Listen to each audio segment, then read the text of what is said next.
Hello there. I am so glad that you're here tonight because I'm going to tell you what, I am having the best and most interesting day.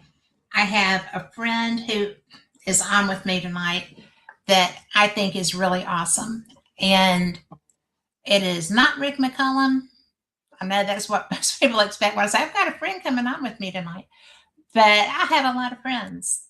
And I really think this is somebody that you're going to enjoy so much because she doesn't get here all the time. And she is so fun. And she's actually very serious, but man, is she cool. She's a nurse. She is a psychic and a medium. She is an animal whisperer. Trust me. This is who helped Heidi and Tipper when they were first here and all wiggy and stuff.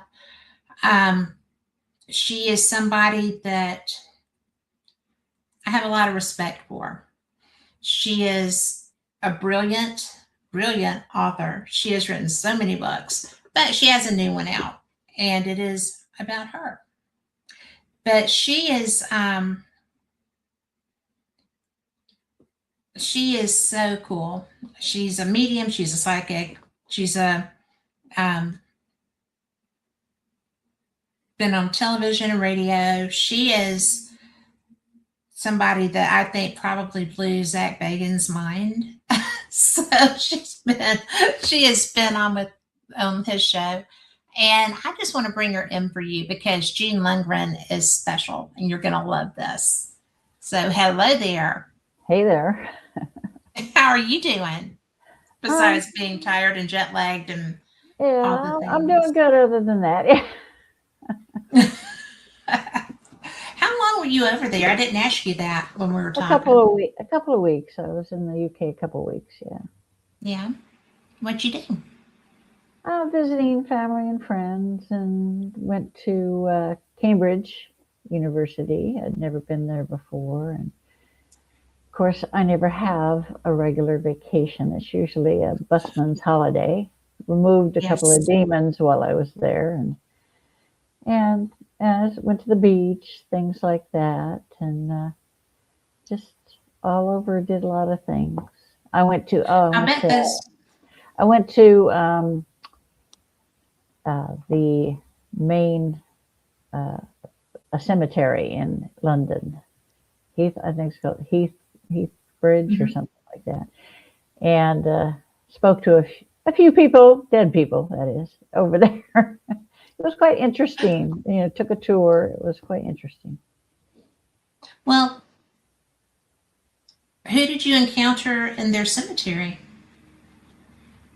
One of them was George Michael. It's like, really, get that out of my head. He kept wanting me to, That's that's wanting me did you, to. He kept playing in my head over and over. The song "Father Figure." I'm like, really, give me a break. I'm on vacation, right? He just kept That's going on. I'm like, oh. And the guy that wrote Hitchhiker's Guide to the Galaxy, yes. yeah, he was Oh, there, I can't and I can't I remember can't his remember. name. I can't either. It's like my friends are like, "Oh yeah, so and so." I'm like, "Okay." Everybody always knows. I never know. I'm the Yeah, worst me at neither. stuff like that. Yeah, but yeah, a lot of people that were just had were there and didn't want to leave and wanted to get messages across, and I'm like, just so I told them, I said, "Listen, just let me just open a door for you, and you can go into the light." So I told them. So I started in the east. I started in the east cemetery, moved over to the west, but I started in the east, and I said, "Okay, I'm going to open the tunnel for you guys." And I'm closing it when I leave. So a couple hours later, I closed it. There were a lot of takers. They went home. You know, I am I am so surprised when you run into spirits and they automatically know you, right? Yeah, yeah. It's like they know you're going. They know you're coming before you know you're coming. Yeah. It's always been that way. Well, I think that I get surprised because I don't do what you do. I really Mhm. don't. I am so freezing up somehow. I don't know what's up with my computer, but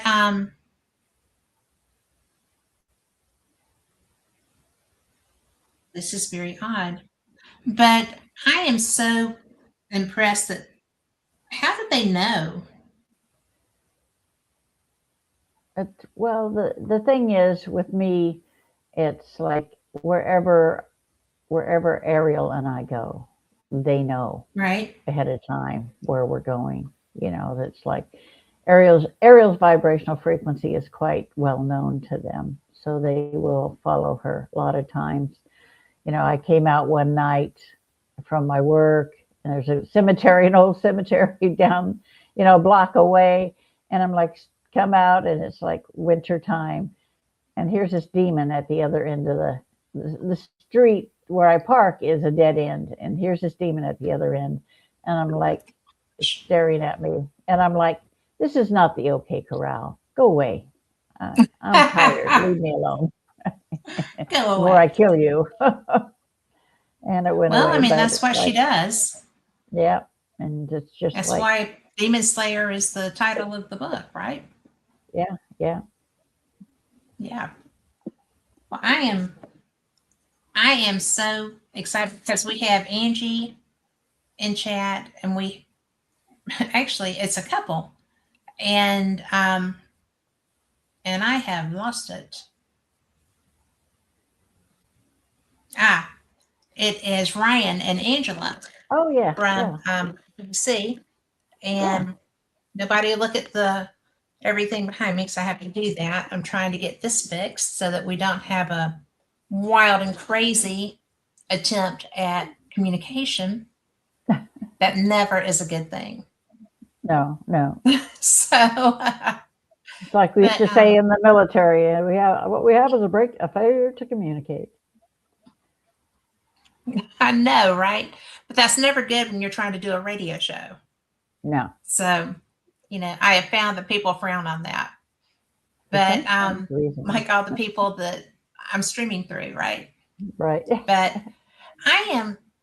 It gives Carl, weird hair, and because it's all standing on end because I'm driving him crazy.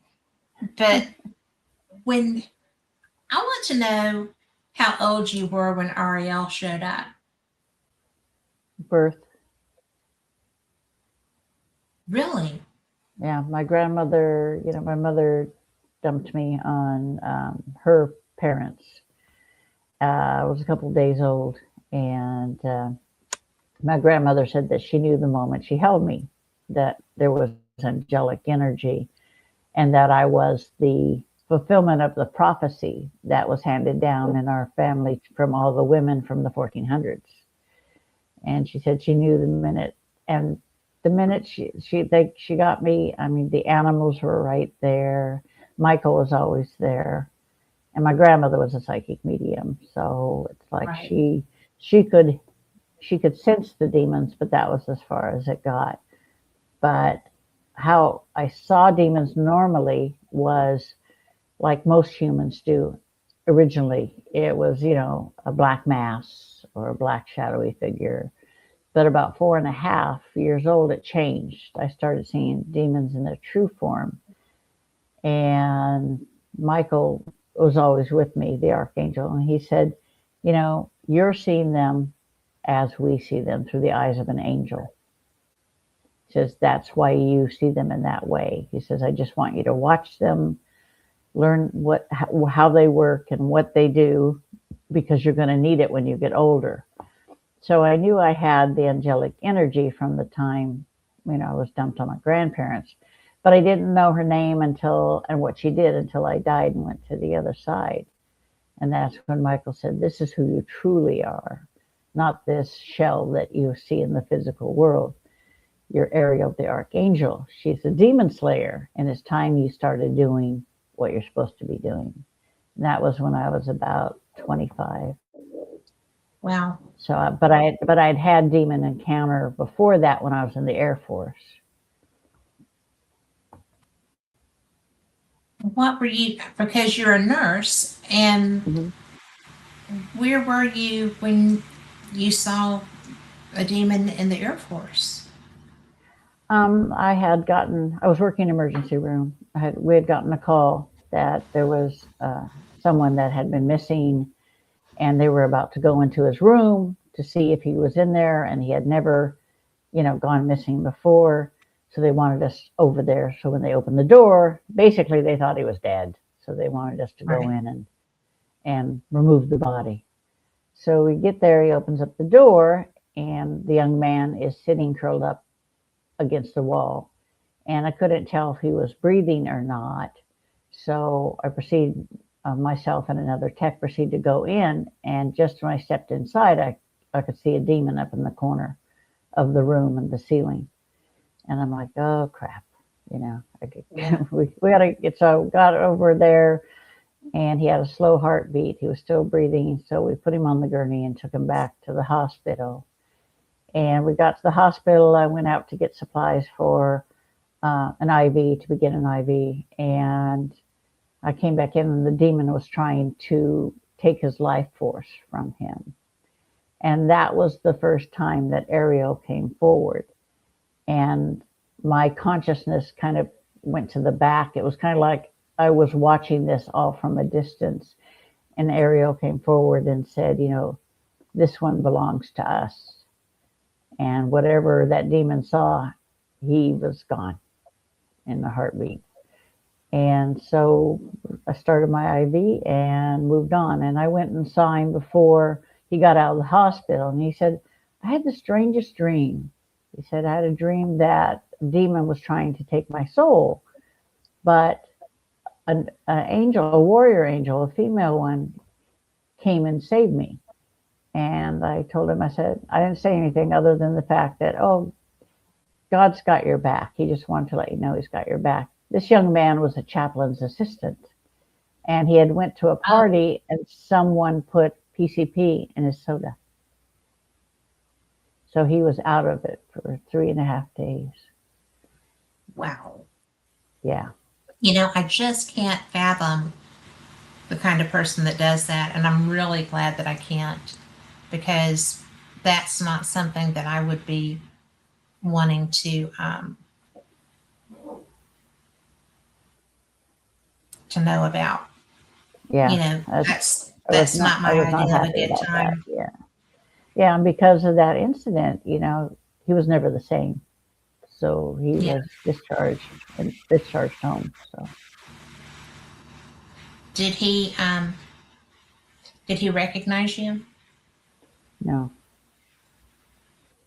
no, he I've has no always wondered memory. that, and I've He never asked. recognized, he just recognized the angel, Ariel, Right. but Ariel and I don't look that much alike, other than she has longer hair and she has blue Yeah. green eyes. And when she comes forward, her eyes are white, and my eyes turn white, and there's wings coming out of my shoulders, and my face and voice changes. So it's like a whole different person. Well, that's very that would almost, because I've seen the imagery that you've created of how she presents, Hmm. and that would be. I'm glad that I'm not one. I'm glad I'm not somebody that she would be coming after, because Yeah, my friend in England that I was visiting, her husband died while she was in the hospital. He was only 59 years old. And so she never got to say goodbye. So she asked me to um, have Ariel bring him to her. And so I had Ariel bring her husband to her. And she said, if I didn't know that she was a nice person, she says, yeah. I would be afraid of her. He said she was very fierce looking and very, she's huge. And, Yes. but she got to say goodbye to her husband. And I asked Michael, I said, it was 2 months before he was buried. And I asked Michael to preserve his body. So when his burial came to being, he looked like he was just sleeping. There was no, the body was in perfect Deterioration. condition, no deterioration whatsoever. And the mortician couldn't figure that out. And it's like, yeah, Michael does good work. Come on. Well, I mean, there wasn't any reason for him. I mean, she was having to wait to be able to see him anyway. Yeah. So Yeah. there wasn't a reason to not have that be as pleasant as Experience. that would Yeah. Experience for her. Yeah. experience. Yeah. Yeah. So, but well, I know that I know your story. Hmm. Okay. But I don't know if all of our listeners will. And I was curious, would you mind giving a kind of a primer on what you and RAL do Yeah. when you are, and how you ascertain when she's Yeah. coming In forward? 1986, I I was riding my motorcycle and a woman ran a red light and hit me on my bike, toasted my bike. I was mad, but it Yeah. flung me across the street and I wasn't wearing a helmet. So I was clinically dead for 2 minutes. There was a police officer that was a couple of cars back and saw it happen. And I went to the other side, and Michael says, "You need to understand who and what you are." He said, "You've always known you're an angel, you have angelic energy." He said, "But you don't know who. You're Ariel the Archangel." She's a demon slayer. She is one of the, people that guard the throne of God, as well as a demon slayer, and she belongs to God created the Legion of Light, which is comprised of Michael, Gabriel, Raphael, and Ariel. They are in charge of training all of the warrior angels, and they are demon slayers. It'd be in the human world, it would probably be like, sniper, elite sniper squad, Navy SEAL, something like that. He says, your job is to kill demons, to help humankind. He said, and you were sent back in 1198 AD to relive lifetimes because you had no compassion for mankind. And he says, this is your job now. You're going to be helping mankind by killing and removing demons. And I'm like, you couldn't give me this, airy fairy stuff, the unicorn stuff. No, you got to help me take out the trash. But it's like Michael said, she loves doing it. Ariel loves doing it. She wouldn't have it any other way. So he said, but you have to go back. And I'm like, yeah, I know. He says, this physical shell that you have is not her. And then he touched my forehead, and I turned into, I could now be seen as Ariel. And I said, I don't have a mirror. And then the mirror appeared. And I was like 6 feet tall, 7 feet tall, to a 12-foot wingspan. I had long, dark auburn hair, blue-green eyes, and, dressed in armor. I looked fierce. And he says, this is who you truly are. And he says, it's time for you to go back. So I woke up the next day in the hospital and with no memory of the actual accident. But I remembered everything that I saw and felt when I was on the other side. And so I started doing the removals. I would remove them at first. And then God said, I'm too lenient because it's time for you and the Legion to start killing the demons instead of just sending them back to the dark. Because if you send them back to the dark, they're like a boomerang. They'll just come right back again. Right. So that was about 10 years ago. So I've been, the only entity that can kill a demon is an archangel. So I've been killing them ever since. That has always been so impressive to me because I know you. So I know that the compassionate side of you matches that fierce side because I've seen what Yeah, you've done with my animals. And, yeah, I that is such a gift as well. yeah. And I like animals over people. I like animals over people too.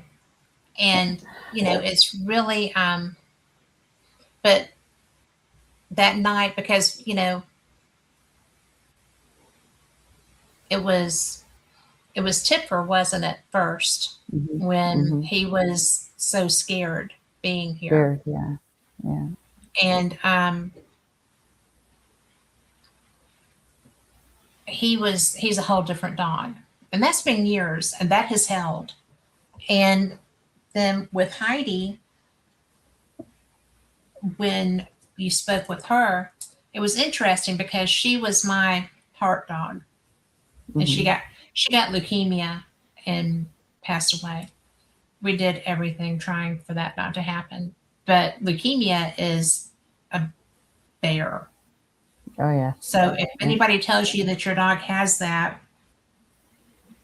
it's going to be a hard fight and you're probably not going to win. But if it matters enough to you, there are people who will help you with that. But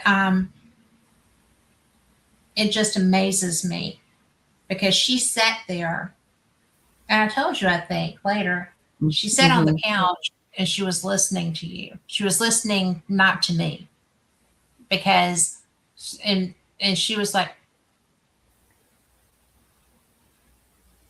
a little person, right? Uh-huh. And it was the most interesting thing I've ever seen. Animals And know the angelic energy. They're drawn to it, and that's why I never have a problem. But the difference, I have friends that are animal communicators, and most of them, will get like just the energy, the feeling, the emotions, maybe a picture here and there. But I can talk to them like I talk to you, and they're a little startled at first because they can she understand. was, But then, she but was. but then they're like, "Oh yeah, and this is what I need." They're like telling me all about it. Well, But I yeah, just they're appreciated more that than so willing to much. listen. They're more than willing to listen, and they don't have the baggage we do. You know. Yeah. I'm afraid this new one might. He is, it's great because nobody will come here. But it's not great because my grandchildren can't come here. So, because he is, my daughter was here for an afternoon. She had a day surgery. And so she came to stay for the afternoon while her husband finished work and then came and picked her up and took her home. But she walked out of the hallway, out of the back bedroom, and was walking down the hallway. And Wally saw her.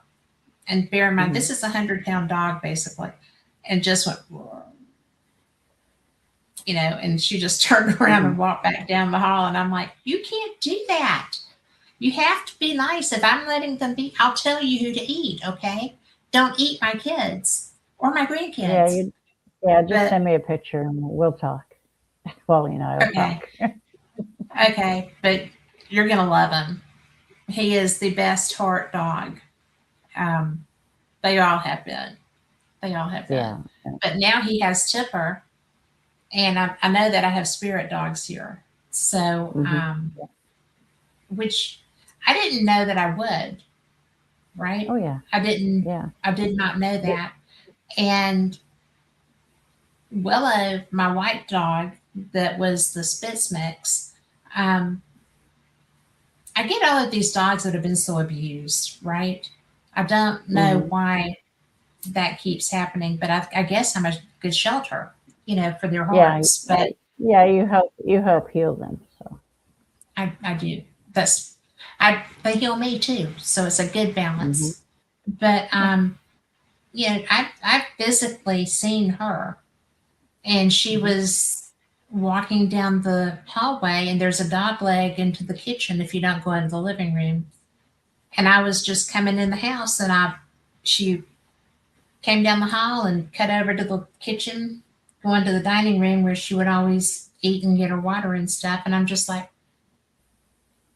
okay, that's new, but it makes sense that she wouldn't be far. Yeah, they will stay if they will stay until your heart is healed. Yeah. Well, Yeah. I A lot don't of see times they Hardy. will. I have Yeah. no. She's gone. She's on the other side. Yeah, she's happy, but she'll be back. Yeah. You'll see. Well, I really She's miss she, her. yeah, She was, she comes to visit you. She just doesn't stay because she's got things to do on the yeah, other side. well, sure. I think she helps Tipper too. Yeah, yeah. So that's really nice because he's such a freak. He's still such a freak, truly. Honest to goodness, he is still Well, yeah. such a Come freak. on, come on. You know, you get the dog you need, not necessarily the one you want. Well, this was David's. This was Hmm. David saw a picture of him on Facebook and he was free, which is never a good thing. But, No. he was a registered Aussie. Mhm. And so he was just like, well, okay, we will see what happens. And it was a good thing. It was a really good thing because he was being, really beaten up, basically, emotionally by this Yeah. woman who didn't want him. And her, you know how it is when the kids decide that you need a dog, so they go and find you one. Yeah. And that's what happened. And it was just, it was sad. It was really Yeah. sad because he was a wreck. He's still a wreck. You will find that he's better than he was, but he is not still, he gets nervous still. Yeah. Well, there's a lot Right. of fear and insecurity with him. Well, I just feel really bad that there's not more healing. You know, I Yeah. feel like there should be more healing. Yeah. They're internal scars. You know, that's the thing. But if you can make them understand, the reason for how they feel. Fix this Wi-Fi thing right now. If I drop, then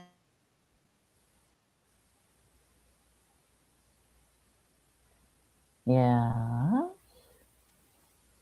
okay, maybe this will be better. But here you are. But okay, I I just was I love. I mean, that really probably is my favorite aspect of you because I have seen what happens when you bring that forward. And out of all of your gifts, which are legion, that just blows me away. Well, that I have a lot of sympathy for the animals. It's like nobody deserves to be abused, or Nobody. whether Yeah. it's physically, mentally, emotionally, And Yeah. so I have every bit of sympathy for them, and I'm the one that brings home the dogs, not my son. Well, Tipper's the only one that I haven't. And when Heidi passed away, Tipper needed a companion. And he Hmm. had Little, but then Little was just, he just passed away. I Yeah, took him to the vet and he just died while he was at the vet. Tipper and I went for a walk and we are going to come back and get him. And the vet called and said, Little just died. And I was like, oh, you did not want to make that phone call. So Tipper and I went back yeah. and yeah. So I want to talk about you. I'm going to stop talking about dogs because you have written your biography. And I I have have not finished it yet. But people have been after me for quite some time to write it, and I could never understand why. And like, I put my pants on one leg at a Girl. time like everybody else. So I don't think myself as anything special. I have a job to do as a nurse, a mother, a wife, and a demon slayer.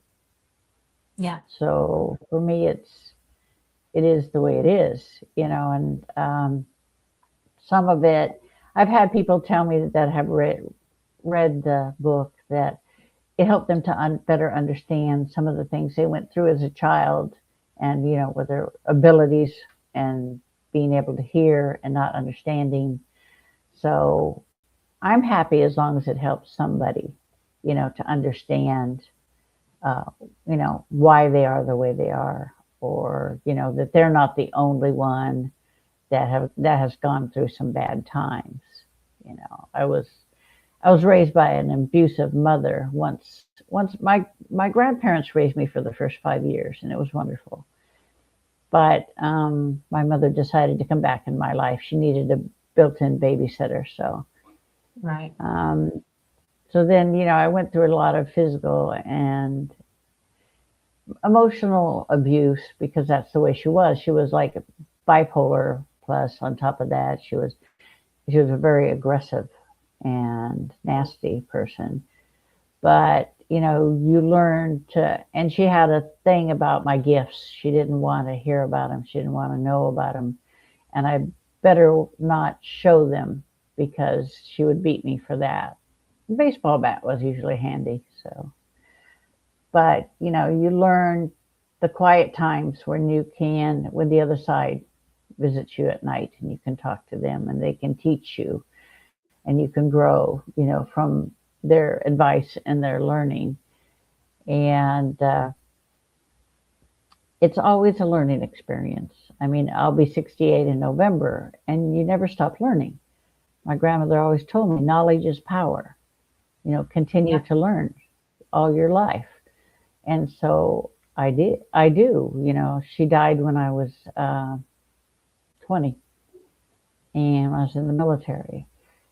So I didn't, at that you're 20 and you think, the world revolves around you, and I Yeah. couldn't understand why God would take her and not my mother instead. But I couldn't hear her for a long time until I got over being mad. Once I got over being mad, then I could hear her. But I just think Is that that, yeah, what's that? is that a universal thing? Yeah, a lot of times it's if somebody dies and your grief or your anger will, like shut the door until you get over it, till you let go of it. Once you let go of it, then you can hear again. But, and like when my grandfather died, I was given a warning. I was in sixth grade and I went to outdoor school. And the first night I was there, I had a dream. My grandfather came to me and said, "Listen, I'm going to be leaving, but you're going to be okay. You're tough. You'll make it. It'll be okay." And I woke up crying, and I told my grandmother about it when I got back, and she said, "Well, he loved you so much that he wanted you to know that he was going." And that was like in April, and he died in September Wow. of the same year. So, I I really missed him. We were very, very close, along with my grandma. But Yeah. the thing is, those people never come again. I talk to my grandparents all the time, but it's not the same. You can't get the hug. You know what I'm saying? No. And that would Even be even the though they're there, yeah, even though they're there, and you talk to them, ask them for advice and things like that, it's still not the same, and that's the hard part. You can't get a hug from them. You can't. and My grandfather was 6'7". My grandma was like 5 foot nothing. oh my goodness. There's a Uh, lot of couples like that though. That's not yeah, I mean, it seems to be a thing. Yeah, Big and men like little women and vice versa. yeah, my grandma was she was Irish Scottish, so she had a temper when it happened, but it didn't happen very often. She was very, my grand they had the type of marriage that you don't hear about hardly. She knew what he wanted before he knew what he wanted, and vice versa. And if she was in the wrong, he'd look at her and say, "Babe," and that would be all it would take. And she'd like, Yeah, "Okay, fine, I'm wrong," But yeah. they had a very good relationship. Well, I'm glad that you can still communicate with them though, because that is something that a lot of people would give a lot for. And people don't realize that you actually can in ways that are kind of surprising to me Hmm. because they just, Yeah, a every lot of so times. often, they're just Yeah, a lot of randomly times. there. Yeah, or usually when they pop into your head unexpectedly, that means they're there. They're visiting, Mhm. and everybody gets a job on the other side if they decide, and then when they decide to come back, they come back. My grandfather decided to come back when my husband and I got married, and we wanted to have a child. And Right. the minute he was conceived, my grandfather said, "Congratulations, it's a boy." And I named him after my grandfather. So Yeah. that for me, that was special. Well, sure. Yeah. I mean, how could that not have been? That is one of the best gifts to have. And I And my get, husband, my husband's different. My husband's he was an auditor for years, so he's very left brain. I mean, the mhm, last thing that even anything even occurred to him was anything paranormal. He considers himself agnostic. He believes in a higher power, but doesn't give it a name. right. He's seen some things being married to me he doesn't want to see again. Like we were at the coast one time visiting my cousin, and we were staying at our timeshare, and I'm upstairs, and I felt something negative, and my husband's bellowing at me. He's like, "Get down here!" I'm like, so I come downstairs, and here's a demon standing there, and he's pointing at it. He says, "What the hell is that?" And then it shot out through the French doors. And I said, "That, my dear husband, is a demon. Welcome to my world." And he says, He "I could see never it. want to see that again. Never, ever." Yeah, he could actually see it. Like I said, he never Wow. wants, I never want to see it again. I'm like, okay. I I could said, see but you that. said if you can't touch it, feel it, or see it, it doesn't exist. So there you go. And now you have. Be careful what you ask Yeah, and for, my right? grandmother came to visit, and my sister came to visit, and they're like, "Make them stop seeing, showing themselves." I'm like, "No, not my problem."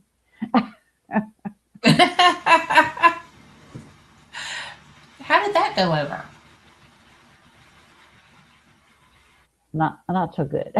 But what can he do? He just shrugs. It's like, okay, I just don't want to see them anymore. I'm like, hey, they're not scary, so what's the problem? Yeah. That's one thing that I used to really, when I started paranormal investigation, I was really like, I don't want to see you. I don't mind hearing you. I don't mind you know, the brain to brain communication, whatever. I said, but Hmm. I don't want to see your death state. I do not want to see a Yeah, death yeah. state. And so far, people have respected that. And I don't see as often as I used to. Menopause seems to have kind Hmm. of slowed that down somehow. But it's really, or the ADHD medicine, one of the two. But it's really funny because my ADHD is diagnosed as postmenopausal adult ADHD. Hmm. And they said I've probably had it my entire life, which I would vouch for that. And they said that the lack of collagen and other um, necessary components are what caused this to explode in women going through the change of life.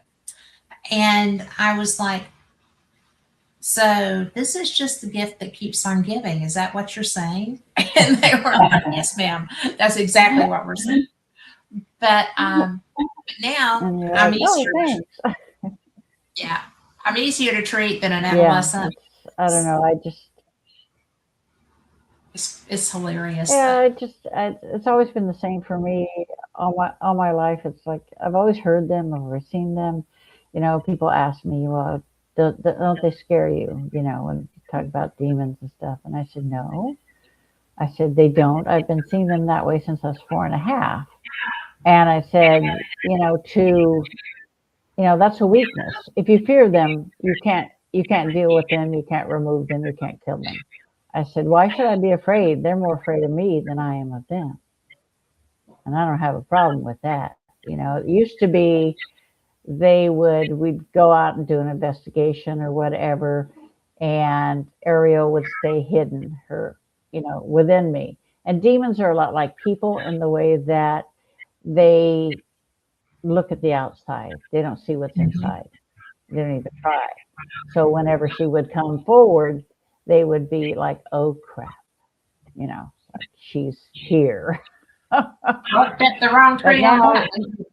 Yeah, yeah, now she doesn't even attempt to hide herself. It's just we're full on, and the minute that I'm in the location, they want to be anywhere but where I am. So they kind of like run the other way, but they don't get very far. yeah. It is Well, I what it was going is. to ask You have that to get rid question. of them. Yeah, because if you are Yeah, somewhere they where have they're a tendency. showing themselves, then they're done. Yeah, exactly. Well, see, each demon is like an angel. Each one has their own uh, frequency, their vibrational frequency that is strictly their own. It's kind of like you with your fingerprints. You Mhm. have your own fingerprints that are yours and nobody else's. So once she gets the vibrational frequency, they're screwed because she can just, on the other side, thought becomes reality in the dark and the light realm. And it's the intention behind the thought that gives it that power. So if her intention is to kill the demon, it basically draws the demon to her so she can kill it. Okay. Well, her intention is always to And kill that's it, the though, way she isn't it? likes it. She doesn't want it. She doesn't, yeah. Oh, yeah. She doesn't want any of them to escape. No escaping. I do. I do like a single-minded purpose. I mean, seriously, if you're going to do your Oh, yeah. job, do it right Definitely single and do it minded. well. Oh, Yeah. yeah. 110%. Absolutely. I'm like that as a nurse and I'm like that as a demon slayer. You can't escape. You can run, but you can't hide. Yeah. I just find that fascinating because the first time that we met and spoke, I was not Hmm. sure what to expect. And because you're psychic, you knew that. And it was such an interesting moment in time because because I'd read, right? And so I was trying to be not really wigged out by what you could do, which is, I mean, I think it's fascinating. Everybody everybody should have these skills, but except others would not use them appropriately. But it's really amazing because No. you seem so nice and mellow and calm, and you're, you know, right at my age, and we do, same mindsets and whatever. Yeah. And yet there's this other flip side in you. And the first time we spoke, I was like, who am I going to be talking to? You know, I mean, but because if there's not a demon, this is who you get if you're not a demon. Yeah. And it's Yeah. I been, am. am what I am, and You it's are. just some people would say, I've had people say that I'm arrogant, and it's like, no, I'm not arrogant. I'm self-assured. If I can't do what I say I can do, then you can call me Mhm. arrogant. But when you need me, then then there I am, and you're thankful for what I can do. I don't. Yeah. It's for me. It's just as natural as breathing. It's what I do.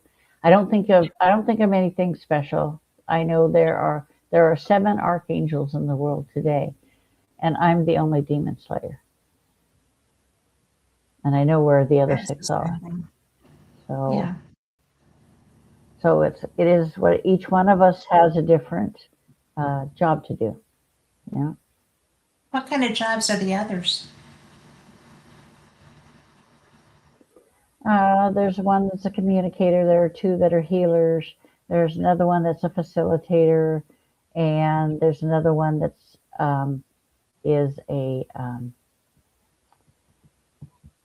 oh well, he's got a little bit of everything going on. He has to make up for something that he did.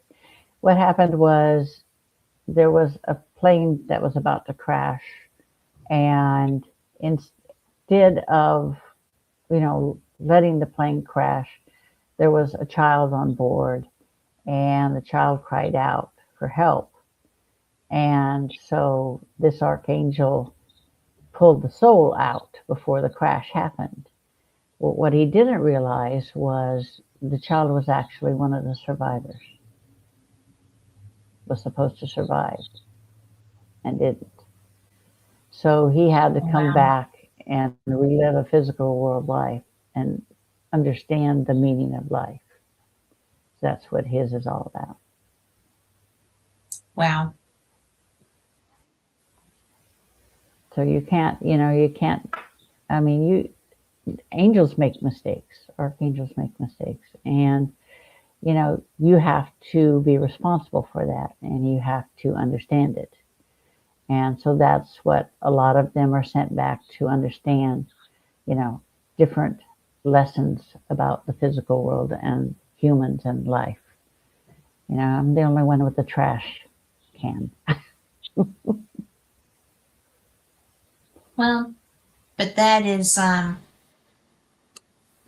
to be able to do that is is pretty is a pretty wonderful gift. I know that you see what they do and what they are doing. So I Yeah, wouldn't think that would be your downside. But the positive yeah, side is you it can is. take care of the situations that they're creating. And Yeah, what gets me is they will kill an animal in a heartbeat without even a second thought. I was called in on a case where they had uh, killed the rat, the pet rat. Its head was pulled through the cage, and it's impossible to do that. And the bird its head was twisted off, and they were working on the grandmother's service dog when I got there. So, Ariel has a low tolerance for that. yeah, well, that's okay. Cat has a low tolerance for that too. I just can't go and Yeah, fix it so like it's she like, can. that's why I tell people if you think you have something negative there, pay attention to your animals. They will Mhm. tell you. They won't go anywhere near those things. They'll growl at them. If there's an angel there, that's different. They will go towards it. But if there's a demon there or something negative, you need to pay attention to your animals. I don't care whether it's a dog, Yes. a cat, a rat, a bird. Makes no difference. They can see them. They can hear them, and they don't like them. Well, I know that at one point I had, excuse me, I had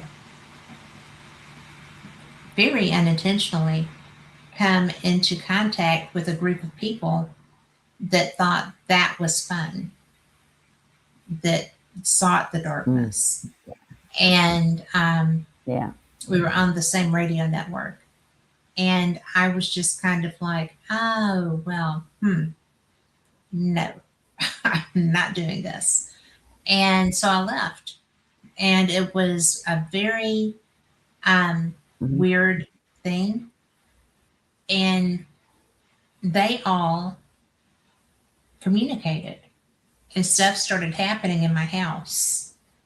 And I was Mhm. sitting in my living room, and in the back room, in the guest room, um, I saw a dog, looked like a dog, come in, bounce off the bed onto the dresser, and go through the mirror. And I was just like, Mhm. okay, what the hell is that? What is that? My house is protected. What was that? And I called a friend of mine and I said, People I need help with don't this. understand they can travel through the phone lines, whether it's a cell phone, Mhm. they can travel through the phone lines, the computer, cell phone. You could be talking to somebody on the other end, and there's a demon there, and it'll go right through. And it don't make no difference to them. It's all about causing chaos and It is. destruction and causing pain. That's what they're all about, and they don't care. It's Well, and they I did after I a while know when because, somebody, yeah, yeah, they didn't care. I know when somebody summons it. I know when somebody summons the demon. I'll get like people that need help, but I know if they summon the demon because I can tell. Right. Because and then when I communicate with the demon, I'll say, I know you were summoned, and I said, yeah, that'll make no difference to me. Your ass is mine, Yep. and just kill it.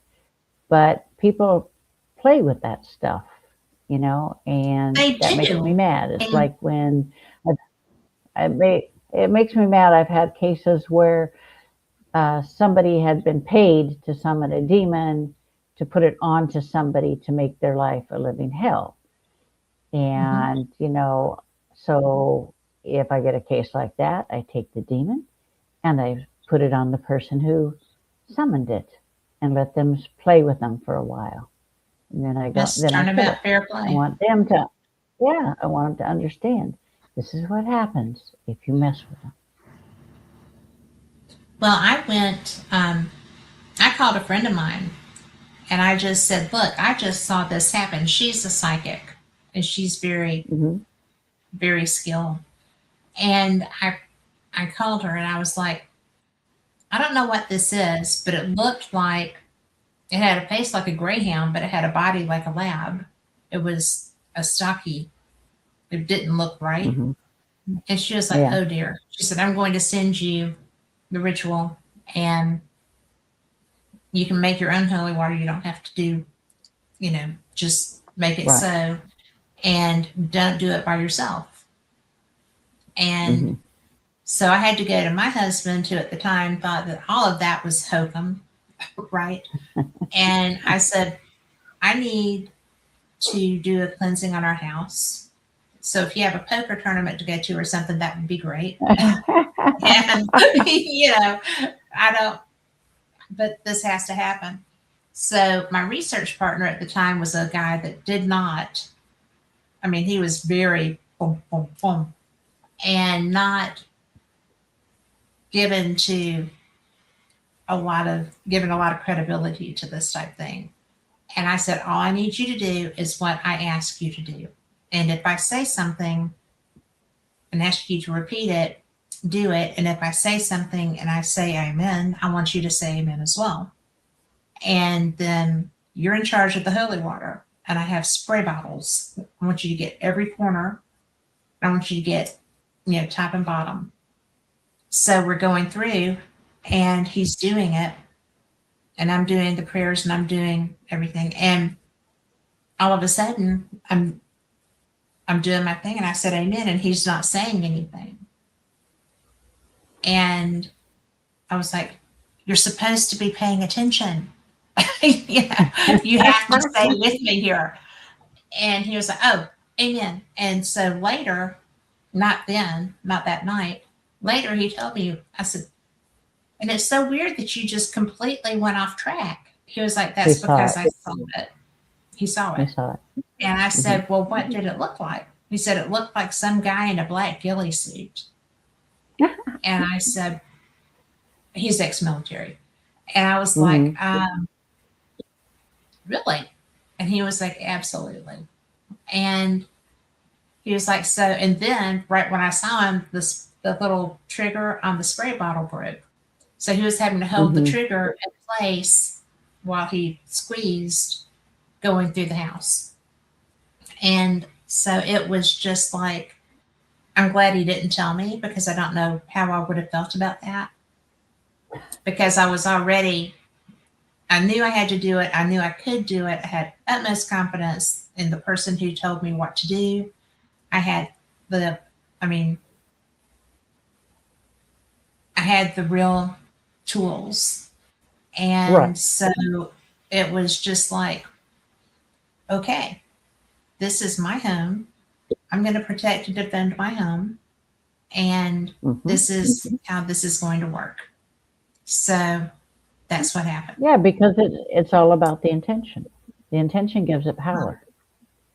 Yes. That's the thing. And you have to have that confidence because Michael and I had a conversation long ago about demonics and the Catholic Church. And I said, why does it always take the Catholic Church? It can take an exorcist from the Catholic Church days, weeks, months, years to get rid of a demon. Yeah. I don't understand that.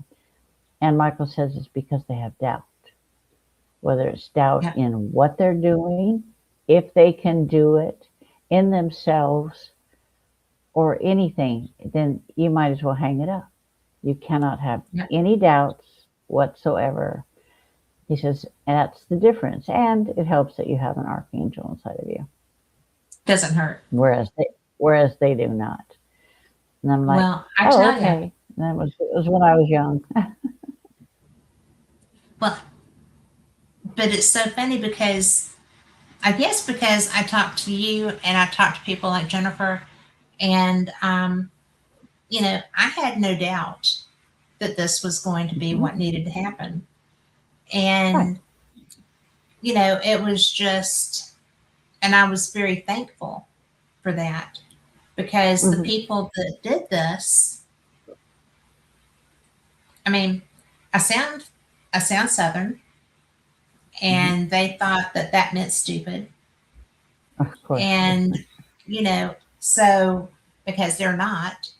And I was just like, but you do not understand. I am, you know, am what I do doing this. I've done paranormal experience for 10 years, almost 11. And Hmm. I've talked to people and I've experienced things. And, you cannot live in the South, love New Orleans, and not have experiences and understand that, yes, this is Yeah. real, but yes, there are things to do. And so it was Right. just kind of like, underestimate me. That'll be fun because I'm not Yeah. who you're going to be dealing with. I am Ex- bringing in, Exactly. you know, I'm bringing God into this play. This is not, Right. you're not just battling me. That's what they I'm a, hate. Yeah. Yeah.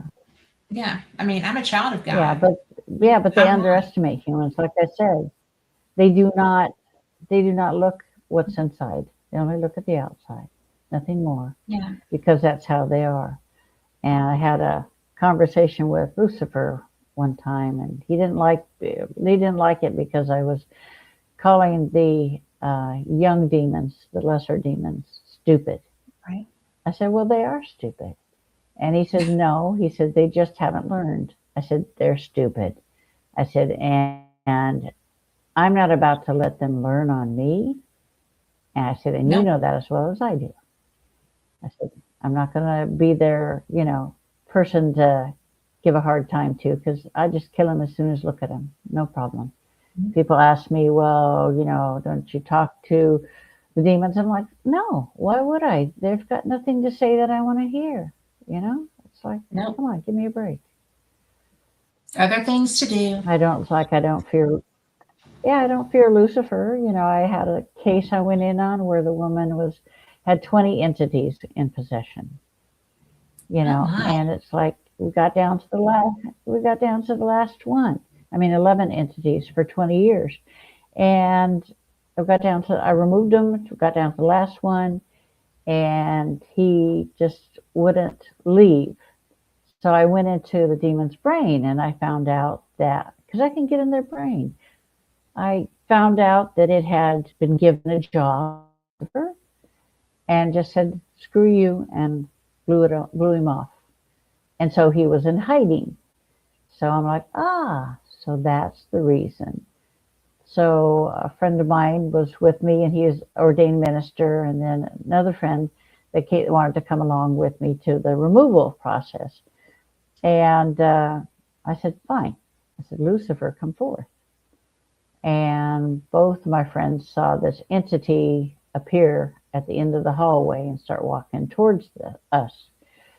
And they saw, a black shadow person with spats, double-breasted suit, fedora, coming towards them, and golden eyes. And Lucifer, looked at me and said, I know you don't want me to harm the woman, so I'll come back for her. I'll come back for the demon later, because he had told the demon, come on, come with me. Demon's like, no way, I'm not coming with you, because he knew that he would kill him. Mm-hmm. And so we all, went home, and we all woke up at 3 a.m. and heard Lucifer say, it's done. Wow. And I called the woman the next day, and she says, I haven't felt like this in 20 years. She says, I feel empty. Oh. And I said, well, find a counselor. I said, you have PTSD from having these things in-house, so to speak, for 20 years. But my friend who's the ordained minister, he said, he said, when I heard you call Lucifer forward, he says, just for a split second, I thought you'd lost your mind. And then I remembered who and what you were. And I was okay with that. But to this day, he still can't wrap his brain around it, He says, I've always known that the dark exists, and I've always known that the light exists. But to see them both relatively in the same place at the same time, he says, he's like, still can't get over that. Well, out of curiosity, he's a fallen angel, right? Mm-hmm. Yeah, he is. So, but the thing is, people don't understand that there was no dark realm before the war. And people, right. Even the Catholic Church doesn't know what caused the war. But I do, because I was there as Ariel. We had physical bodies trillions of years ago, and we evolved into pure energy. And we traveled as a group, as a cohesive group, saw everything, stars being created, black holes, civilizations being created. And, it came a time when we had seen everything you could see and done everything basically that you could do. And so there was a consensus that they wanted to be, the souls wanted to be human again, so they could experience having children, love, the physical. And Lucifer and a group of his followers said, no, that's not what we want. We do not want to be subject to pain, disease, growing old, stuck in a shell where we cannot come and go as we please. So they rose up against God and the Legion. And so the battle happened. And in the end, Michael disarmed Lucifer and Ariel disarmed his son. And God said, you cannot live among us anymore. So he opened a rift into a dark realm of existence, and he put him in there. And he told Lucifer, "This is your new realm. Here's your kingdom." And he sealed it up. You can't live among us. You can't. Right. And so at first they were fine with it because it's like, yeah, we got our own place. We're good.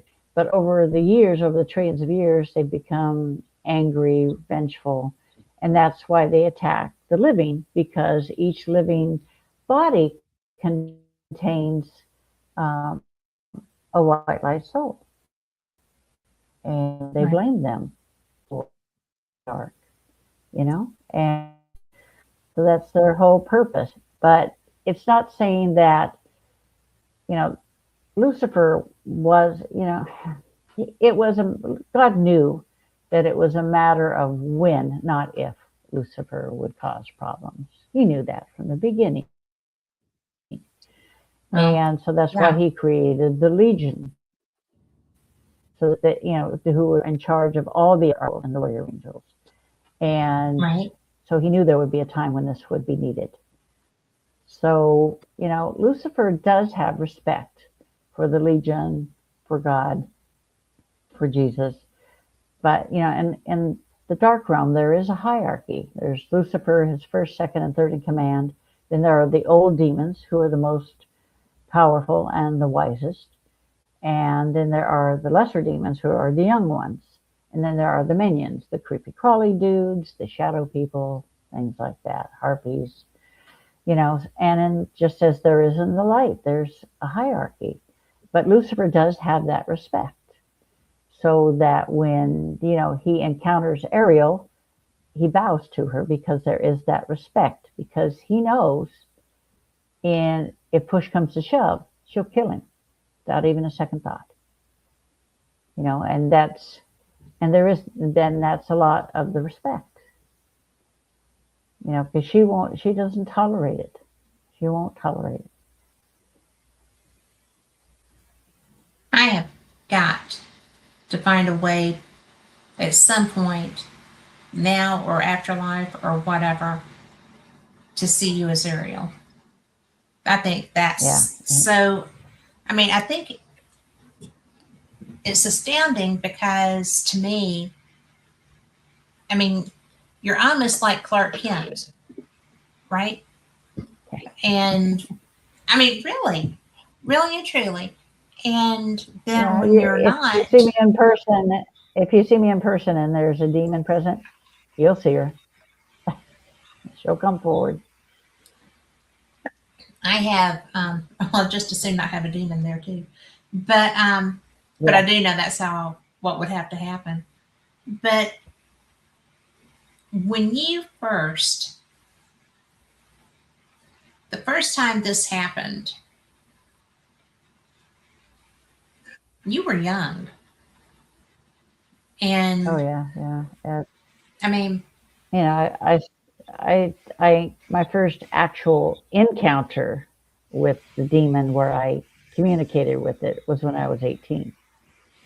And but I actually saw demons. I saw a demon whisper in my mother's ear. So, when I was 10. So, and I've been seeing them all my life. Only Michael kept them from seeing me as Ariel, so that right. I could study and watch them and learn how they work. So that when I died and went to the other side and finally understood what my purpose was, then, everything came together. That's just so wild. And, Because I it's, have all the knowledge that Ariel has. Because I mhm, told him, I said, you didn't give me a manual for this, come on. And that's when Michael says, you need to finish the merge. He did a partial merge when I was a child, but he mhm, finished it when I went to the other side and came back. right. So that's why I can see through her eyes. I hear what she hears, see what she sees, and I have all her knowledge. I have the knowledge of the past, the future, and even of my death. I don't have a problem with it. I've been dead before. It's not a big deal.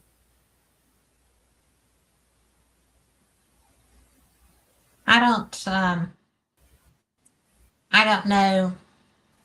I was close to it. I don't know if I actually hit it, but I don't fear it like I used to because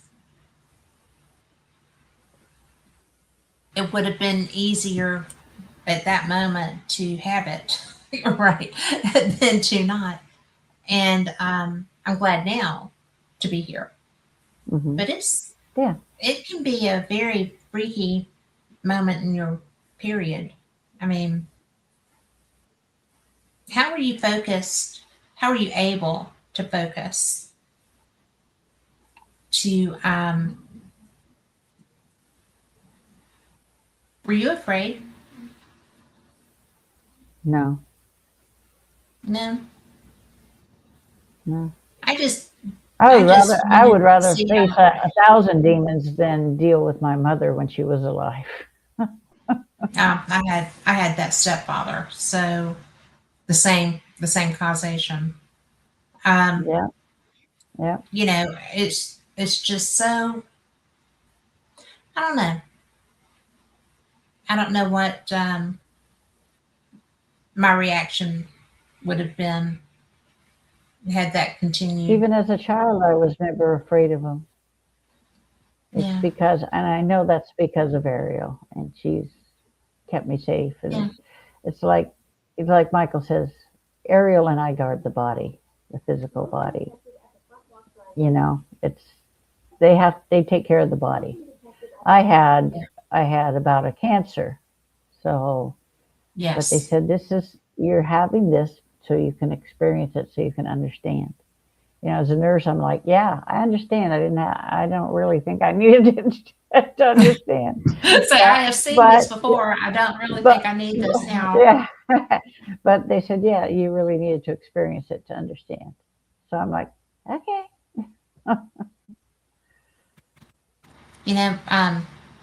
My daughter-in-law is going through breast cancer right now, Hmm. and it was the first time that any of my kids have been sick, like that kind of sick. And Right. so, you know, I mean, it's very, she's such a warrior. I mean, she really Hmm. is because she hit it. She, when it started, then that was it. And then she had a problem with the her port. They had to pull her port, and so now she's back to IVs for a little while. And every step that has been something that would have, I feel like, would have been such a trippy dippy moment. And she's just gone, let's fix it. Let's fix it. And it's small cell. It's very aggressive. And it's already shrinking. So they were just like, this is really doing well. I'm like always the tone of surprise. Don't discount who's praying for that kid. Yeah. But Yeah. You can't, you cannot let it beat you. You have mm-mm. to say, you know what? Screw you. I'm going to beat you. Yeah, and she is, and she has worked all the way through, except for when the infection was happening, and she Hmm. is, they have moved house, they have sold a house and bought a house, and they are, you know, she is doing everything. And I'm sorry, I think that transitioning like that would be very hard while you're going through all the emotional turmoil that goes with the diagnosis and the treatment and the Right. physical effects of that. And, she's just a badass. She really is. I'm so proud of her. But Yeah, you have to be. You can't let it beat you, you know? you can't. You really can't. And, it's, she was talking about, you know, she was having a day when everything hurt, legs, hair, everything hurt. Yeah. And one of Breathing. my Yeah. girlfriends breathing, yes. And she has a new baby. He is 6 months Oh, old. Yes. And because congratulations. she was breastfeeding is how she found this. So it's ductal carcinoma. And one of my girlfriends that went through that, out of the blue on her Facebook page, said, "It gets better. Hmm. This part passes, it gets better." And I just thought that was so nice that, you know, one of my girlfriends is following this because she's been through it. And I Uh-huh. think that that's how we heal each other and how we keep each Yeah. other moving Yeah. through these things. You Just need like that with, support system. Yeah. mhm. But when I saw it, I was like, girl, I love you. Thank you for doing that. Because I don't have that experience to offer, Hmm. you know. Yeah. And Yeah. so it's pretty amazing. But let's see. I am trying to find my glasses because give me a moment. Um, we have some questions for you. Okay. And so this is from Melissa or Elisa. I'm not sure how to pronounce that. But she said, could reptilians who are used to serve ancient road demons otherwise be called or referred to as Dina or Dinah? See. I suppose you could call them that. You know, I just call them. I prefer not to deal with them because they're dealing. You know, the ancient demons were destroyed in uh, not that long ago because they were causing so much problems. And the reptilians served the ancient demons, and they served them out of fear, not Right. because they were loyal. And so now they've transferred their loyalty to, I call them the home demons, the regular demons. Right. But you can call them whatever you want. I just call them, they're just another breed of demon. Well, we have about three more questions from her. Um, you're going to love the last one. Mm, battle. But she said, if thoughts become reality in both dark and light realms, then why do demons steal when they can manifest with thought whatever it is they want versus going through the hassle and extorting their energy and time to steal? Because they get the satisfaction out of hassling humans, out of torturing humans. So thought becomes reality, but it's also limited to their realms. That's the thing. It'd be like the law of physics apply to us. The law of physics do not apply to them. So in their realm, thought becomes reality. If they say, I'm going to Vegas today, then they're Vegas. They're in Vegas in a split second, not even a second. But they want to hassle humans because each human has a white light soul. They're trying to exact revenge, and they're butt heads.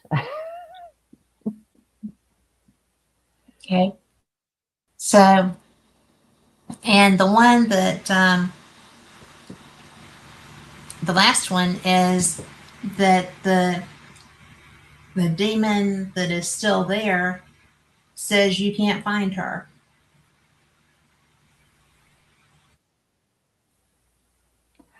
Oh yeah, yeah. I know who this is. Oh yeah, she's not. She's.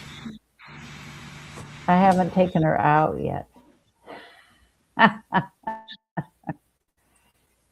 This is somebody I'm working on, and she's being terrorized by a female demon, and it behooves Ariel to torture the demon by making her think that she can't find her. There's nothing worse for a demon is to know that, Ariel or one of the Legion are waiting for them. Right. Well, I know that that would be very, I don't know. I don't know. Why do they always have such bravado? Is that just to intimidate the because human they that think they're that they've got it made. It's to intimidate the human. They try to basically brainwash the human into thinking nobody can help them, that they'll never get away, and they're trying to make them suffer as much as they can. So they try to brainwash them that way, thinking now nobody can help you, nobody wants to help you. That's how they work.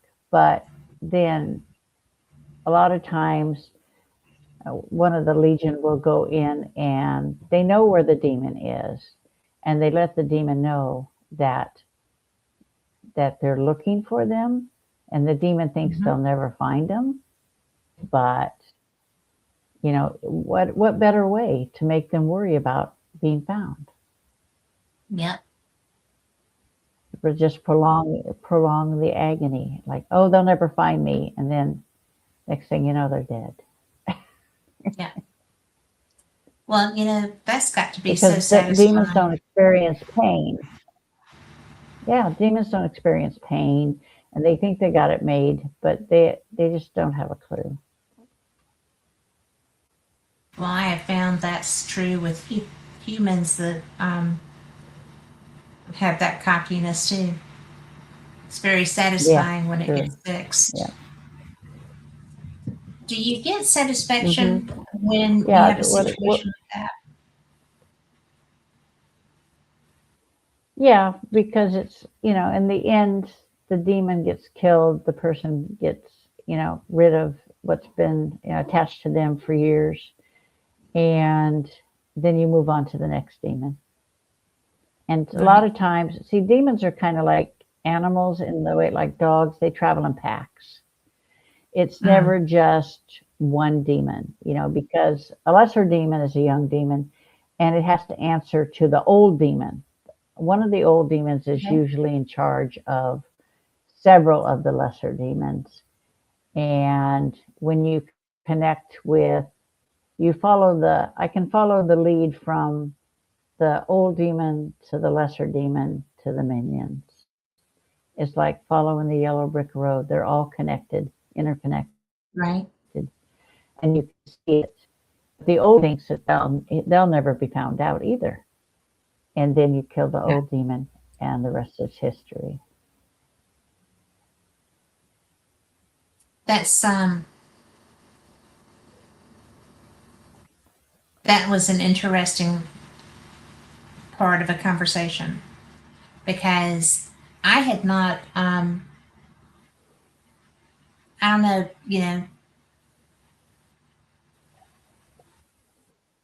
if thoughts become reality in both dark and light realms, that's something that I had not really brought into this side of this type of our conversation, this part of our conversation ever Yeah, that they we've had can, it you because can, yeah, and there's no distance on the other side, and there's no time on the other side.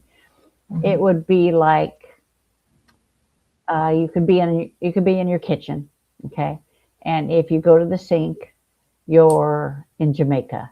If you go to the refrigerator, you're in Thailand. There's no distance. It's like I have got to the get me old some of phone that. booths where you went in the phone booth and Yes. you could dial, internationally. It's the same type of thing because when you go to the other side, the human brain has a problem with understanding the complex form of energies that are there. Mhm. So we revert to what we know in the physical world. Like, oh, well, that looked like a cloud, or that looks like a door, Mhm. or Yeah. that Michael looks like this, or an Ariel looks like that. When in reality, that's just a complex form of energy, but sentient energy. But the brain has to figure it out. If you're not meant to stay on the other side, then you stay in your physical thought pattern. But if you're meant Right. to stay on the other side, that goes away. But when I died and went to the other side, it was all about, you know, me coming back. My grandparents were there to Right. meet me, And Michael was there and said, "This is why you're here, to understand, and that's why you're dead for 2 minutes." I felt like I was there for hours, but I was only dead for Yeah. 2 minutes. So there's no concept of time whatsoever. Wow. Well, that is absolutely amazing to me. And the thing is when you're on the other side, overall you get this feeling of, you can feel God as an overall, like an umbrella. And then you can hear every single soul in existence, whether it's good or bad. You can hear them all. It's just a matter of, if you want to hear one, or like my grandmother, you zero in on that individual and their Right. frequency, and then you hear what they're saying. When I was about, uh, my vision changed of how I see demons, it also changed how I hear, because before I only heard Michael, but when that my vision changed of demons, I could hear everyone, every soul in existence. And I would cry and cover my ears, and my grandmother was trying to figure out, do you have an ear infection, what's going on? And I said, make them stop, because I could hear every voice. Right. And when she understood that, then she said, just find one voice and concentrate on that voice, listen only to that voice.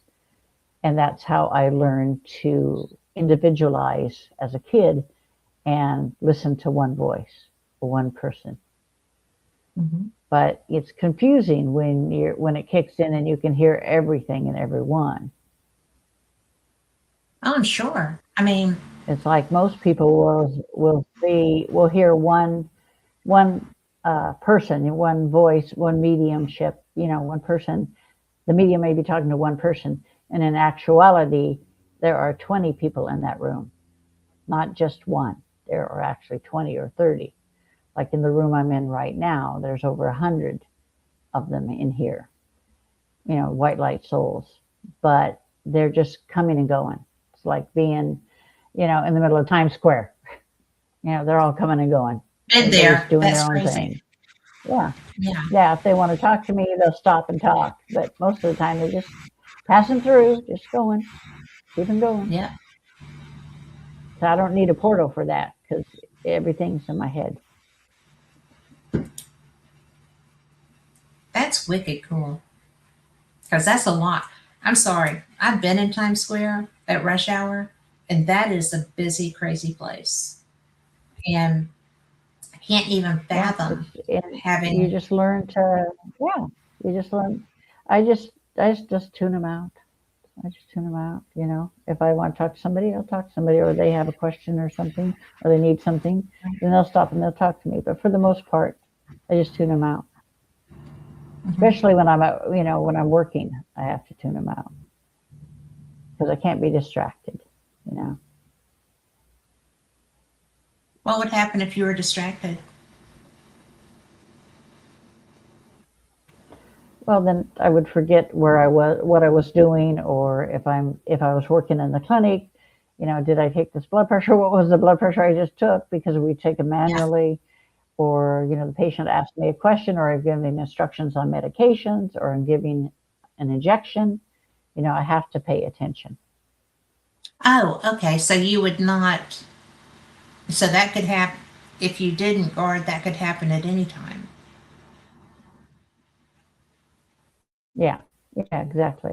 When I'm driving down the road, you know, so I Yeah. tune them all out until such time as I need to talk to them. But you have to set boundaries and limitations, even for the other side. You can talk to me from here, from this time to this time, but you can't talk to me when I'm working. That's not happening. Right. When I'm sleeping, don't be waking me up because I need my sleep. People say, well, I can't do that. I can't tell them not to not to talk to me or whatever. I'm like, no, you can. You have to. To save your sanity. I learned that long ago. You know, you want to talk to me? I'll talk to you after 5 p.m. Thanks. Right. That's you have to teach them discipline too. Yeah, you do. And that's sometimes the hard part, right? I mean, but because It, I don't yeah, know, it is. maybe because right now I can be distracted easier than in the past. But it's really, Hmm. there's so many different sides to this. Oh, that's something. And That's yeah, yeah. And that's something the military gave me was, the ability to focus in, and be very undistracted. Not be able not to be distracted. You learn the art of that in the military. You can't. mhm. And then from the military, being a nurses training, that's where I got it in the military. So, you learn to be focused and to shut everything else out. Well, to me, I mean, I'm sorry. I know who runs hospitals and offices and other things, and it's not the doctors. So I think that it's No, so amazing that, A, thank you for doing that through the military because that is such a noble profession that I have a big hearts for nurses. And that's all types of nurses. It is something that I did not feel like I would be able to do and do well. So it never even crossed my mind. My daughter was accepted into nursing school, although probably she shouldn't have been because she didn't have quite, the GPA she should have had. And that was just a God thing that she was. And she called me one day and she said, Mom, I just dropped out of nursing school. I'm getting a theater degree. I said, Really? Who's paying for that?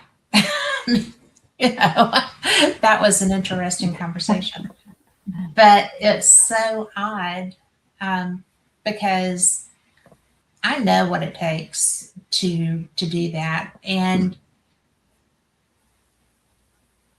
I am I'm an empath and I have a very hard time with other people who are damaged in pain. Um, hmm it just tears me up.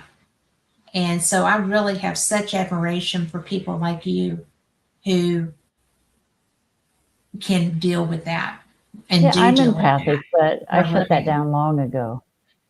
I shut I down. have never mastered Yeah, that. I shut down my empathic abilities long ago because How you did you can't do deal that? with demons, and Well, if no, I just I shut don't it think I would down. have a lot of Just compassion turn it off. there. How did do you like visualize a switch? Just Do shut the you, door. yeah? Well, I can do that with Oh, I bad just people, but I have average the people, ability to just yeah, I have the ability to just turn it off when I want to, mhm. and turn it on when I want to. It just I think sure it's Ariel, so Yes. that is the reason I can do it. It's like turning off my abilities completely, and shut everything out except for upstairs. I can even shut out the light if I want to, but I always Mhm. keep one eye open for them. But the rest of the world, sometimes I have to shut it out. Well, that's a maybe now I will learn to be able to do that better at 64. So, you know, Yeah, it was one of the it's, easiest ways is just to picture a door in your mind, where yeah. it just your mind has the ability to open the empathic door and to shut the empathic door, and you just picture the door and just shut it. Then you can Okay. open it back up when you're ready. I will do that. And, Yeah, you you know, can do it. I will. I can, because I've learned how to meditate very well, and I Hmm. learned how to manifest very well. Hmm. So I'm sure that I can shut the door pretty well too. Oh You yeah, know, it's yeah. to me, it's just so it's a hard thing, and Hmm. but it's odd because I had to do that with my my mom and my step parent because that Hmm. was such a tough thing. And for the longest time, Well, I just ran away from it. You okay? yeah, yeah, yeah. Okay. I realized my battery was at 37%. Well, we don't have very much longer to go. We've got 20 minutes. If you cut Oh, out, then there you I'll go. just call you later. But Then you'll know what happened. I will know what happened. And trust me when I say that Carl can tell you stuff happens on these shows. It's so funny. But especially when we talk about topics like this, because a lot of times energy reacts to the topics. Oh And yeah, we will have stuff that just goes oh yeah. They don't like bat me crap talk. They don't crazy. like me talking about them. So what else is new? No. Well, there's a lot that doesn't like that. So it happens. And I've learned Yeah, that. In fact, I have talked about some topics that never got on the air because the show would never go. So it's just a weird thing. There's apparently there's some topics that you just can't talk yeah. about. That happened. And I who was on a knew? show called Paranormal Crossings years ago, and I was talking about. Um, I was I was there to be interviewed for something, and the guy calls me later and says, 2 days later, because I said, well, when's it going to be on? I'll tell people. And he says, I have to tell you that it's nowhere. He says, we recorded on the studio hard drive, we recorded on my Blu-ray, and we recorded on another computer. And it's like it never happened. And he Oh thought my I'd be gosh. upset. I'm like, I just laughed. I said, that's about right. I said, Yeah. that's the dark ones, and they said they interfere. He says, well, come on the show again. This time we'll talk about them. I said, well, yeah, I'll bring my protection with me then. Because it never occurred to me that they would completely, they completely get rid of it, 100%. That's crazy. I've had like That would be so when frustrating. I had Jeff Ballinger contact Oh, I I had like Jeff. Jeff Ballinger contact me to be on Ghost Adventures. Yeah, I'd be on Ghost Adventures. We're talking, and all of a sudden he hears this growl in the phone, and then it disconnects. And he like calls me right back, and he's like, "What was that?" I said, "Oh, it's just a Yeah. demon. Don't worry about it. That's normal." Continue. Did he have a He's like, connection he's like, pet? "You're kidding." I said, "No." I said, "No." I said, "They'll come through." Yeah, he was like, I said, "They'll come through the car radio. They'll come through the cell phone. Not a problem. It is what it Yeah. is." Well, and it is what So it then I went is. I down mean, and did the because show, and it's like, yeah, okay. how Yeah, was that? Did you have fun? yeah, you can't control them. No. Yeah, I had fun with them.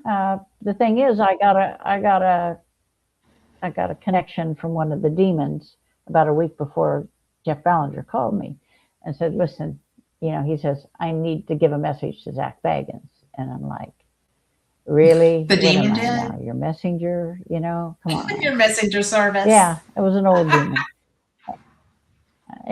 and the next thing I know, I'm getting this call from Jeff Ballinger, and I'm like, "Okay, fine, I'll do the show." So I go down there, and I told Zach, I said, "There's a message here from the demon." I said, "You better listen." and you better do what he says because he can kill you. I said, so just pay attention, do what you're supposed to do. I said, well, what's Well, the that's message? I said, reassuring, I'm not right? giving you the message till the demon wants me to give you the message. So we started it. We did it like a mini investigation first before the stuff you saw in the actual show. And the demon gave him the message. It says, stop provoking. Stop provoking us. And I told him, I Well, said, that wasn't taken you well. better listen to, he wanted to see what I see. I said, hold my hand and you'll see what I see. Yeah, he didn't like that at all.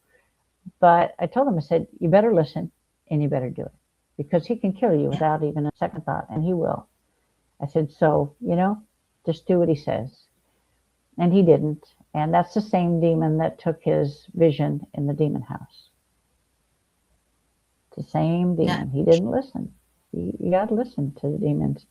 Because what kind of stupid idiot would, not listen to something and provoke something that you can't Directly. see, you can't hear, you Yeah. can't touch? You know, I mean, and that can kill you. I've seen him pick up a 300-pound man and throw him down the stairs. Let me think about that one. Does that make sense? Yeah. No. I just don't understand why people provoke them. I mean, know, me, I can deal with them, but these people can't A deal with human them. So can. why do they do that? It makes no sense I to have me whatsoever. Yeah, I have no wondered sense that to me myself whatsoever. for so long. And that particular individual and situation, it's the same thing because he knows they're there because he Yeah, provokes yeah. And seeking when that. So yeah, because yeah, he pushes the limit. Yeah. And it's like he says, oh, we're there. And he says, get the SLS camera and we'll, when the demon appears, then we'll point it at. I said, it's not going to do any good. Demons don't show up on SLS cameras, only human spirits. I said, demons and angels won't show up on that. So you might as well hang that one up. And yeah, they used it anyway. And they found out I was right. I'm like, and it's like he said, he's like, he, once he broke the connection with me, I told him to my hand, and he saw the demon as I see him over against the wall. And then he ripped his hand out of mine. And I'm like, what you don't see on the thing is that he said, at first, it was beautiful. I saw white and it was beautiful. And then it's like a curtain came down and I saw it, the demon. yeah, And I'm like, yeah. And, but then he like ran out of the hotel. And I'm like, you know what? And then he calls Billy Tully, who was my cameraman. And he says, I'm seeing things, I'm hearing things. And she said, he says, dude, she told you, you're going to see what she sees. You're going to hear what she hears. Come back here so she can take the sight away from you. And so yeah. he finally came back and I took it away. But it's like, people just, only 3 people have ever wanted to see what I see. And they all regretted it. Every single one of them. I'm sure. And I have no usually, interest in seeing what you see personally. yeah, usually it's for a reason, for them to understand or them to learn or them to experience it so that they don't want to see it, so that they don't want to deal with it, plain and simple. I don't have a problem with that, but it's not sunshine and roses. Well, If it's you see not. a demon, they're about 7 feet tall, 12-foot wingspan. They're shades of gray and black, but their eyes hold every evil and every atrocity that you could ever think of, and 1,000 times more. You're never the same once you look into their eyes. And I've been Do they seeing ever that take since I was human 4.5. form? Do they ever Yes, take yeah, human they form? can. They cannot take physical form, no, but they can possess. But they cannot ever take human form. But they can possess. They can cause problems. They can possess an animal. They can be bound to an object. Like a few years after I was on the show, Michael came to me and said, listen, you got to go to Vegas. I'm like, no, I hate Vegas. And he's like, "You got to go to Vegas because," he says, "the demons are opening up a portal. They want to bring some of their people into the physical world." And I'm like, Mhm. "Fine. If I have to go, I have to go." So I end up at Zach Bagans' museum Yeah, because I've the been there a demons couple of times. were sending people to him with objects which had negative entity attachments. And so the demons were going to come through this portal they were creating so that they could free their brothers, so to speak, and let themselves into the physical world and start causing major problems.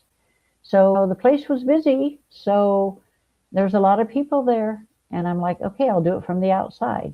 So I went ahead and killed what was there and, destroyed the portal and then went through it, through the museum to make sure I didn't miss anything. Didn't miss anything. Well, I will say, how long ago was that? Um, how long ago did we go? 5 or 6 years ago, something like that.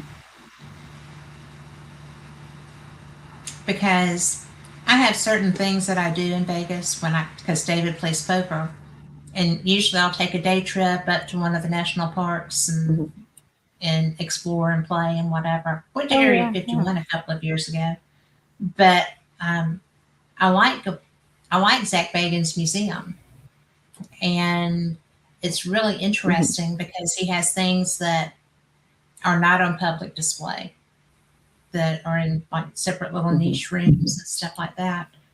But Yeah. I have,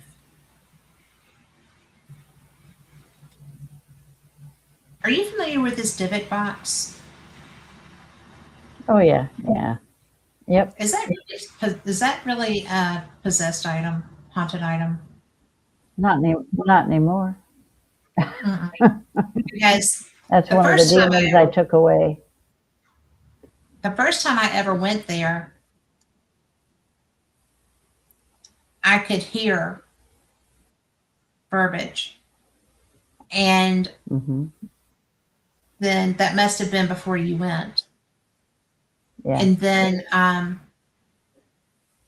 don't go in there every year, but the next time I went, and I love that haunted museum because they do like a nighttime investigation. You can just go and wander through, and Right. it's pretty neat to just see the objects that are in there. But the next time I went, there was nothing in that box. There was nothing No. associated with that I box. do. And Hey, I do good work. you do good work. I mean, with that, dogs, people, I mean, seriously. But it was so funny because Oh, the hold first on time a I second. went was during a, yeah. Right.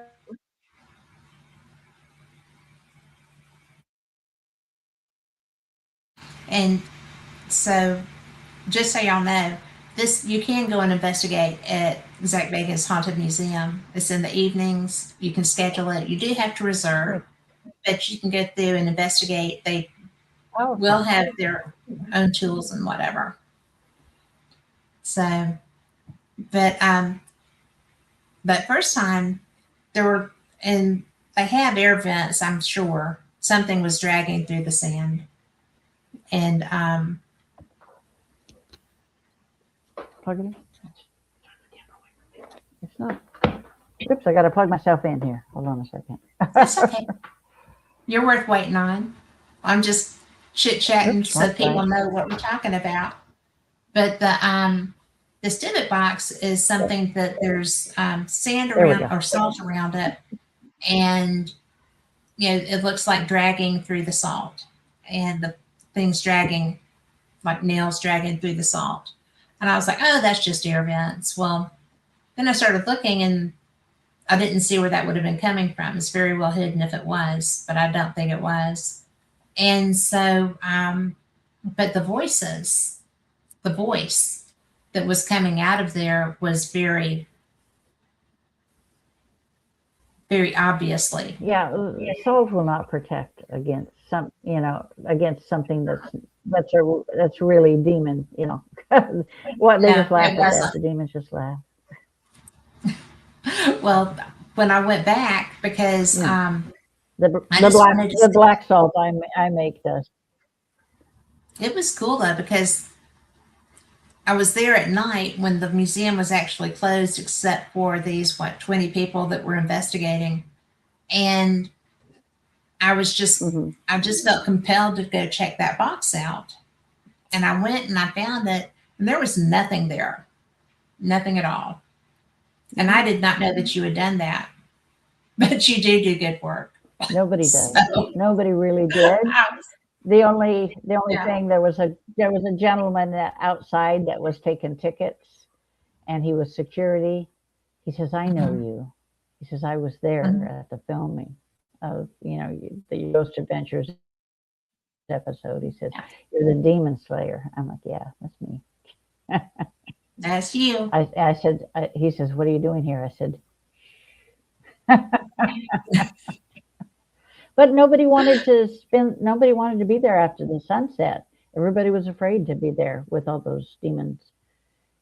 It's just, but the thing is, though, as long as he continues to have that museum, there will, be, people bringing things to him that have attachments because Yeah. he's more than willing to take them. And that's why the demons started having people bring stuff there. He won't take things that scare him home, though. And he does have fear of some of those things. Oh, yeah. And Oh, yeah, he and it does. was interesting because if he, well, I don't want to talk about it because I don't know him personally. I just know, information. But he will not, and he has taken stuff home and brought it back to the museum because it wasn't going to stay in his house. And I find that Yeah, yeah. interesting No, because if you're going to be out provoking, yeah, I you know had what a, you did. exactly. Yeah, exactly. I had someone come to me about 3 or 4 years ago, and this guy's like, I flip houses for a living, he says. I said, okay. He says, there was a house I was working on that had been in a fire. And he said, we were in there, and there was one area, it was about 2 feet by 2 feet. He says, and it was square. And that's the only part that didn't burn in the house on the floor. He says they couldn't figure it out. They pulled it up, they pulled up the boards, and there was a book in there, an ancient book of, Ah, you know, demons. And I said, send me a picture of the front of it. Do not open the book. So he sent me a picture. I said, that was taken from the Vatican's archives. I said, that's get a out. very old book. No. And I says it's full of demonics and how to conjure them and how to bring them into this world. And I said, he says, ever since I found it, he's been nothing but problems, a lot of bad things happening and stuff. I said, yeah. I said, hold of the Vatican that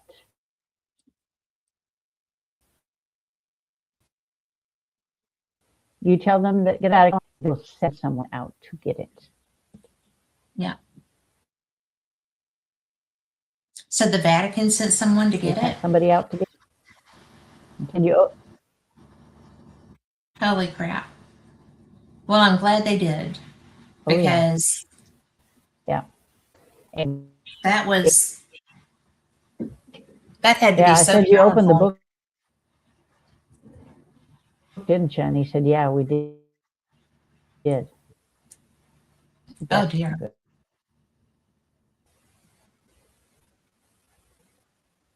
It scared the daylights out of him. I bet it did. I'm sorry. Yes. So Here, this is it how went you back do where it that. belonged, into the archives of the Vatican.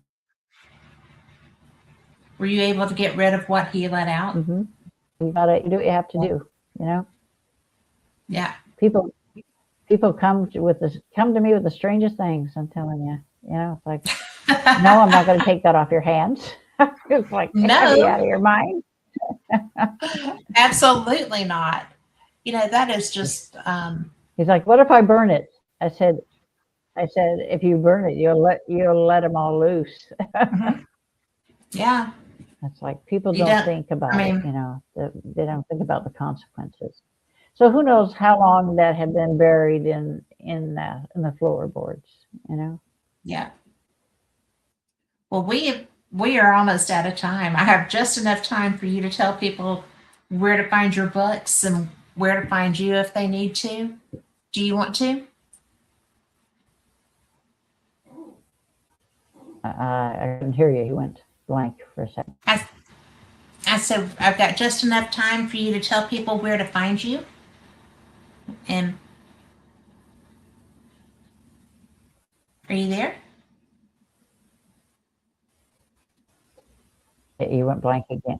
You went blank again. I couldn't hear what you were saying. Okay. Well, I was saying if you want to let people know where to find your books, ah, we have unleashed something here. Um, I will do it. You can Okay. find June's books on Amazon. You can find June on um, Facebook.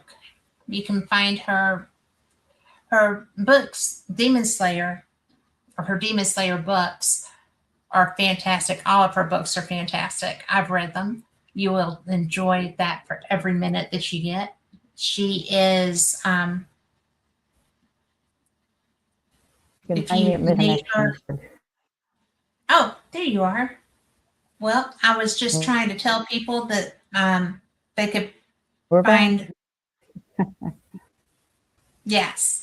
But your first book, A Medium's Guide to the Paranormal, Yeah, all my is books are also available on on Amazon, and they're Amazon. available. Hmm. What is your website? Yeah, all of them are on Amazon. They're also audiobooks now. So Yes. Well, get them there and enjoy every one of them. And Jean, I'm so glad that you were here. Thank you. I love every time we get to talk. thanks for having me. As usual, it's fun. Yeah, it's fun Always. talking to you and catching up. Yeah. Yes. And I just appreciate you so much. So I'm looking forward to the next time already. We always have fun.